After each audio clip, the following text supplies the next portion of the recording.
The millionaire was always sick, until the cleaning single dad discovered the whole truth. Doctors came and went from the glass tower on Riverside Avenue, but Elliot Harrow never did. Millionaire. Philanthropist.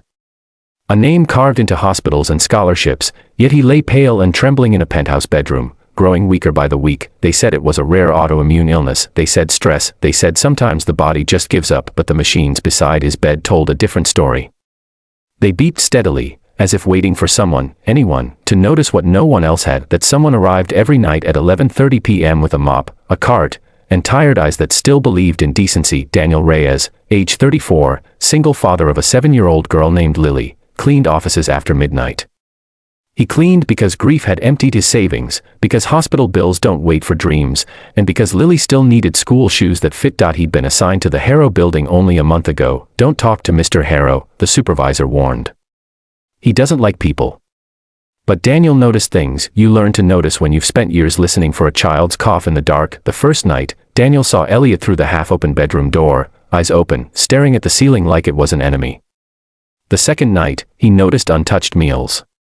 The third night, he heard whispered arguments between private nurses who thought no one was around, and on the fourth night, Daniel saw something that made his hands shake. Elliot's medication tray. Daniel wasn't a doctor.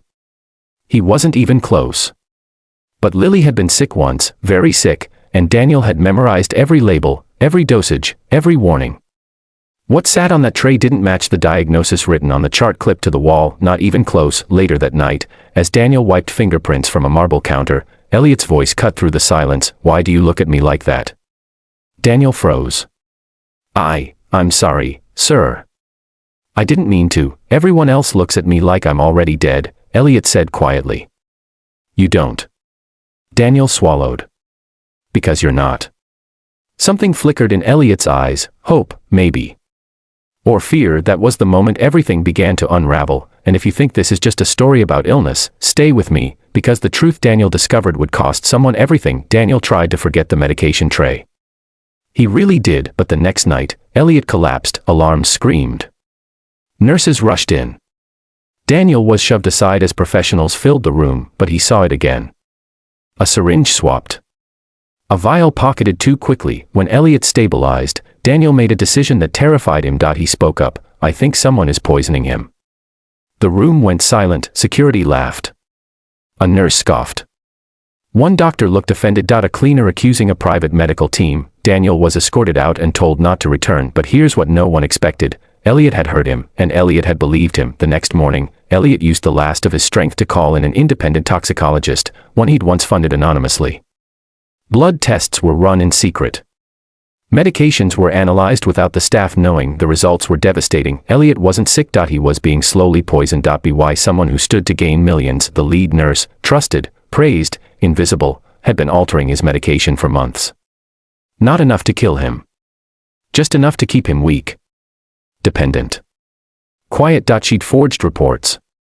Controlled access. Sold information. When the police arrived, she didn't even look shocked. Just annoyed that a cleaner had noticed. Elliot survived. Slowly. Painfully. But for the first time in a year, he was healing. And Daniel, Elliot asked to see him. I built empires, Elliot said from his hospital bed. And nearly lost my life because I stopped paying attention to people. You saved me because you didn't. Daniel tried to refuse the reward. He always did, but Elliot wasn't offering money. He offered stability. A job with dignity, health insurance for Lily. Months later, Daniel walked Lily to school every morning. Elliot walked again too, sometimes beside them, slower than before, but alive, and every now and then, Elliot would say quietly, the truth doesn't belong to the powerful. It belongs to the observant.